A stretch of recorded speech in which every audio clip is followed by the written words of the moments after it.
Detective Explainer here. Today, I'm going to explain a drama thriller film called Girl in the Basement. Spoilers ahead. Watch out and take care. In the middle of the night, Sara and her father, Don, rush Marie to the hospital. Marie sits at the back of the car as she struggles to breathe while Sara holds her. All of a sudden, Marie stops breathing and Sara immediately demands her father to drive faster. Once they reach the hospital, Don carries Marie and tells Sara not to say a word to anyone before finally going inside. The doctors and nurses take Marie away while Sara and Don are left in the corridor to wait. 20 years ago, during a family dinner, Sara Cody tells her father that she's going to be late for a party. This takes Don aback since he didn't know that Sara had plans to go to a party, so he asks his wife, Irene, about this. Irene says she was going to tell him but didn't get around to it. Sara assures him that it's no big deal since it's only a party, but her father disagrees, asserting the big deal is her attitude. He grabs Sara's hand and forces her to sit while she turns to her mother, claiming that she already allowed her weeks ago. However, Irene could only apologetically tell Sara to listen to her father. Sara's sister Amy offers to take her to the party but Don tells her to stay out of it. He forbids his daughter from going to the party before demanding her to stay in her room. As soon as everyone is asleep, Sara sneaks out of the house and meets her boyfriend, Chris, who is waiting for her outside. The two leave on Chris's motorcycle while back at home. Irene knocks on Sara's door, asking her daughter to talk to her. As Irene continues to knock, Don gets mad and starts banging on the door, demanding her to open it. Irene tries to reason that Sara probably just wants some time alone, but he ignores her and unlocks the door, anyway. Inside, they find Sara's bed empty and the window open. Don says Sara is a problem before leaving the room. At the outdoor party, Sara and Chris are having a good time dancing. Meanwhile, Don is fuming at home, looking out the window now and then to check if Sara is back. Chris then takes Sara away from the crowd to a quieter spot. As they sit on the grass, Chris sings his girlfriend a song before finally telling her that he loves her, to which she responds that she loves him, too. Sara goes home the following morning, and as Don waits for her by the porch, he sees Sara kissing Chris before saying goodbye to each other. He then watches his daughter walk to the house but not toward the front door.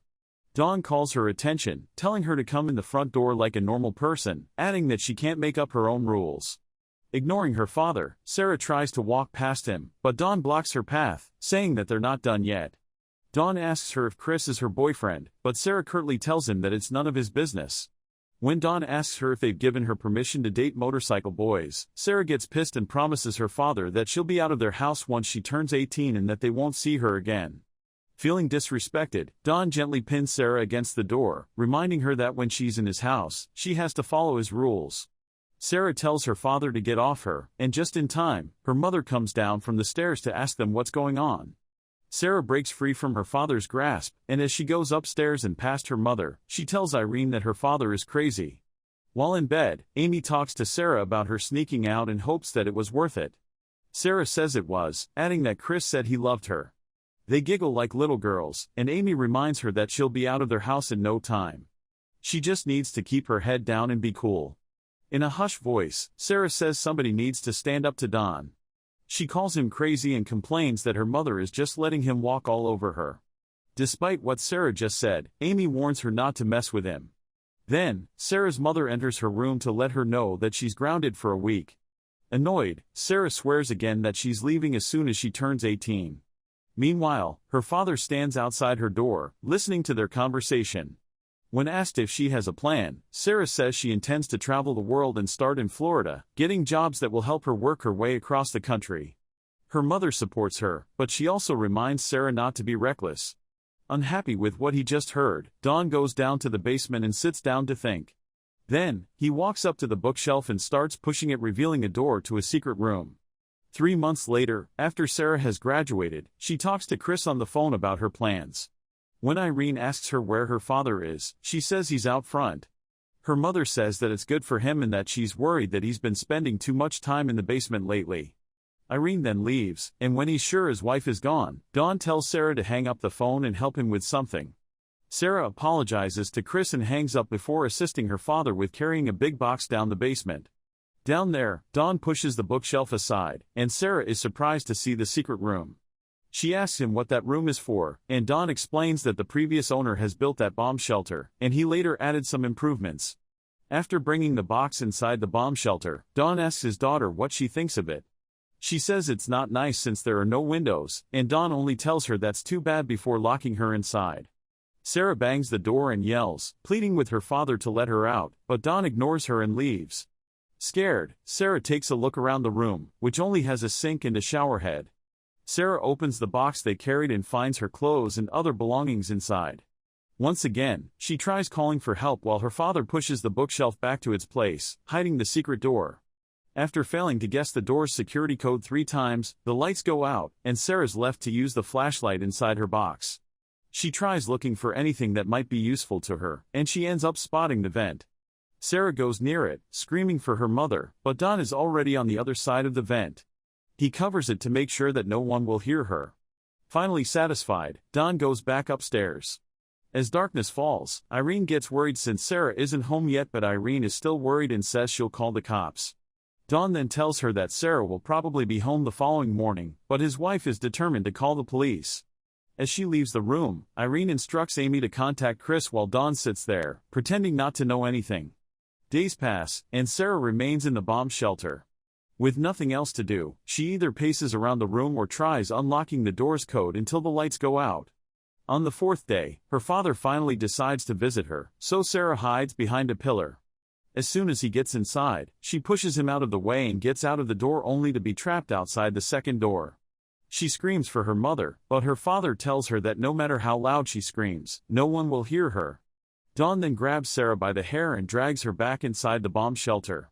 She's adamant that he can't do this to her, adding that there's no air so she can't breathe. Don explains that as long as there's power, there's air.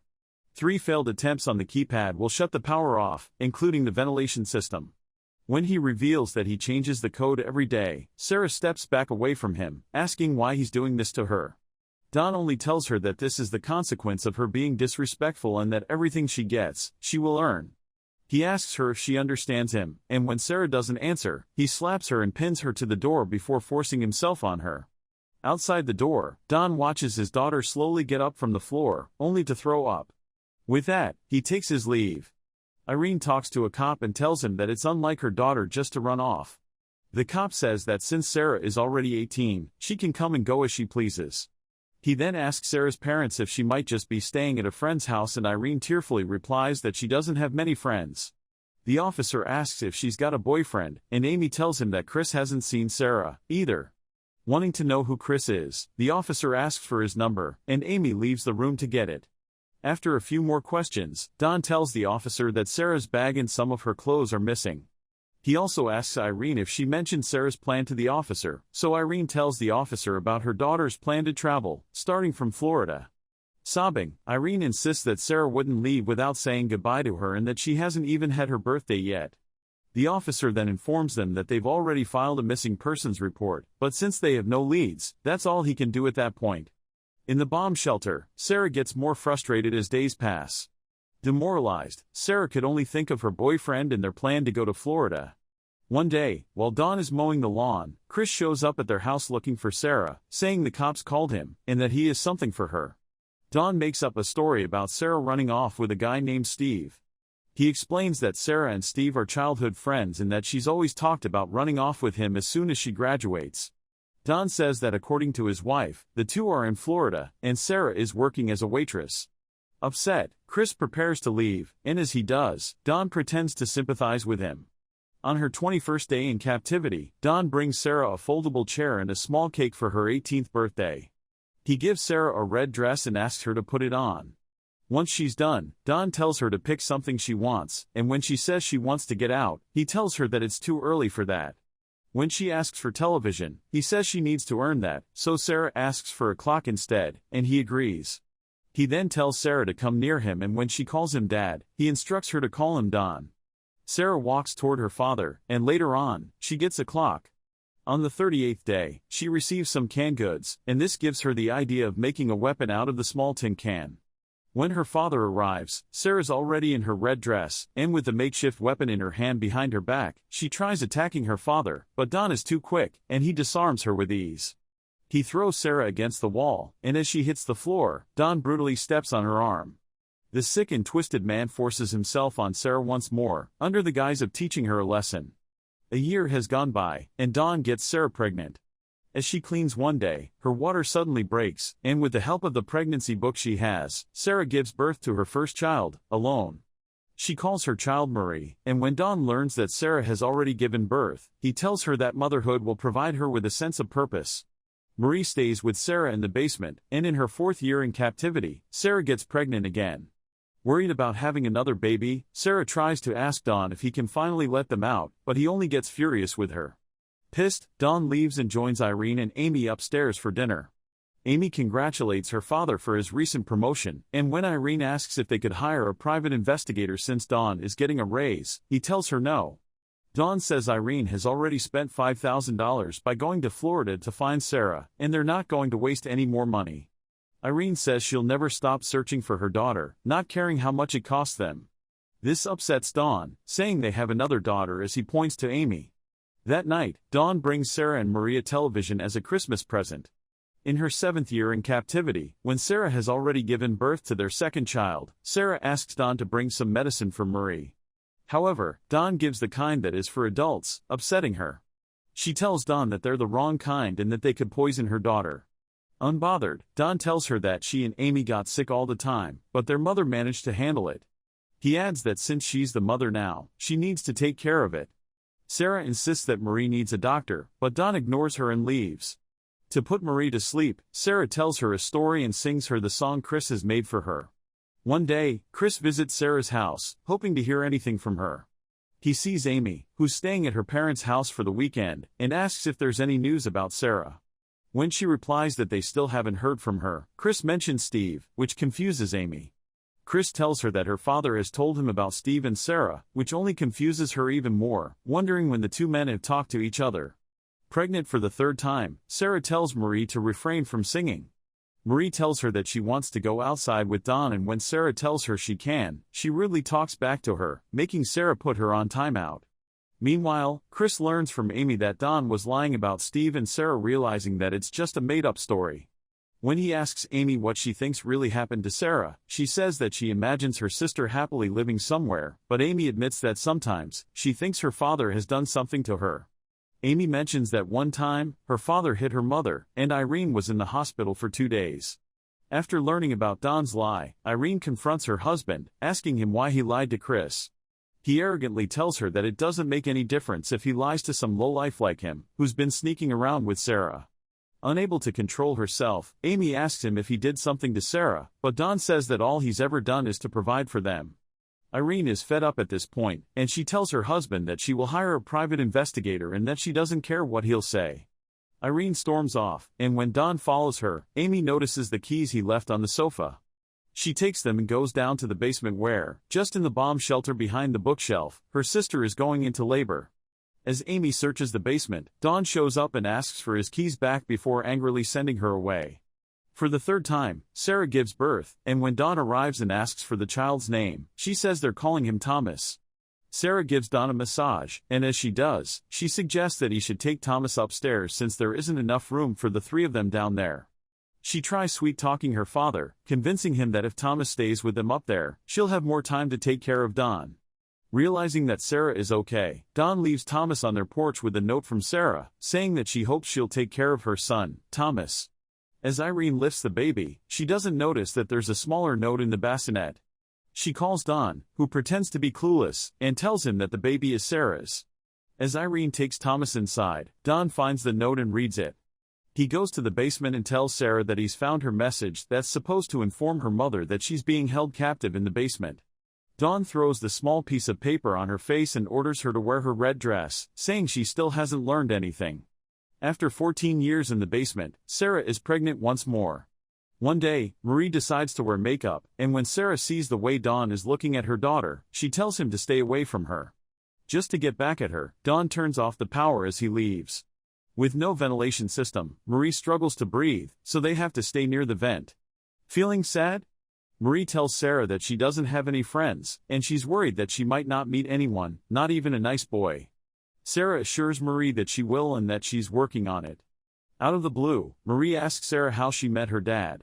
Sara then confesses to Marie that she's known Marie's father almost her whole life, and Marie tells her to get a divorce once they get out of the basement. In her 17th year in captivity, Sara gets pregnant once again. In their house, Irene tells Thomas how much she misses Sara. Thomas wants to know what Sara is like, and Irene tells him that his mother is magnificent. In the bomb shelter, Sara takes advantage of the leaking water caused by the rain and tries to dig through the ceiling using a spoon. She's able to dig a hole deep enough to reach a sewer. She then flashes a light through it and a man passing by sees it. Unfortunately, the man informs Dawn about the light, telling him that somebody is sending a signal to someone. Angry, Dawn goes to the basement and then beats Sara, with Marie and her youngest son Michael watching. When Dawn leaves, Sara bleeds and goes into labor. Sadly, the baby dies, leaving Dawn to take the body and bury it. On the 18th year, Marie and Michael get impatient and tell Dawn that they want to get out. Dawn, however, says that it depends on their mother if she learns to behave herself. Once Dawn is gone, Marie and Michael take their frustration on their mother, blaming her for why they're still trapped there. Sara tries to reason that she's just trying to protect them, but the two continue screaming, still demanding to go outside. By then, Sara loses it, and she starts breaking their things while her children watch. The woman breaks down and lies on the floor, left with nothing but memories of better days with Chris and the life robbed from her by her own father. The kids feel guilty, so Michael and Marie clean up her mess and apologize to her. Mumbling to herself, Sara mentions Amy, and when the kids ask who Amy is, she admits that she hasn't been completely honest with them. She starts telling them her story, saying she used to live upstairs with her sister, Amy. Sara says she had a mom and a dad, but she didn't get along with her father. She continues her story, explaining how Dawn tricked her into getting in the basement before locking her in there. As Marie and Michael understand who Dawn really is, Marie starts to have an asthma attack. While Marie is having an episode, Michael asks Sara what's wrong with them and she firmly asserts that nothing's wrong with them, that it's always been Dawn who's at fault. Year 19 comes, and Dawn comes to the basement with little supplies for Sara and her kids. Sara protests about how they are already rationing their supplies, but Dawn only insults her, making Michael angry. He yells at Dawn, demanding him not to talk to his mother that way, but Dawn taunts his son and mocks him about how there's nothing he can do. Without thinking, he attacks Dawn, but the boy barely even hurt him. When Sara is finally able to control him, Dawn turns off the power and leaves. Life goes on for the Codys. Dawn gets fired from work, so he and Irene are beginning to argue frequently about money. Sara tries her best to make her children happy in the cramped basement that's all they've ever known while trying to find a way for them to get help. One night, Dawn attaches a tube from her car's exhaust to the vent leading to the basement. He closes the garage door and starts his car, making all the smoke go directly to the basement. As Dawn sits in his car, Thomas shows up, and he is forced to turn the engine off. He then goes to the basement to check if Sara and her kids are okay, and he's relieved to see that they are. During their 20th year of captivity, Sara's daughter gets a severe asthma attack and can barely even breathe. When Dawn finally arrives, Sara begs him to take them to the hospital. Dawn refuses at first, but Sara is finally able to persuade him. They leave Michael in the basement, and in the hospital, the doctor tells Sara and Dawn that Marie is in critical condition. While the doctor talks to Dawn about Marie's medical history, Sara stays quiet, just staring at the clock the whole time. While Dawn is looking away, Sara spills water on Marie's medical paper, forcing Dawn to leave and get another one. Sara seizes the opportunity to ask for help from the doctor, finally leading to Dawn's arrest. When Marie wakes up, Sara tells her that they're finally free. Back at home, the police are able to rescue Michael from the basement. The three siblings are finally reunited, and as Sara, Amy, and Irene watch them from the porch, Chris suddenly shows up. Sara and Chris catch up, and as they talk, Chris apologizes to her for believing Dawn's story and not looking for her. Sara, however, tells him that she's never stopped thinking about him for 20 years. Chris gives Sara a new helmet, which he was supposed to give to her the day he talked to Dawn. After 20 long years, the two of them finally go for a ride once more. Thanks for watching. Make sure to subscribe our channel.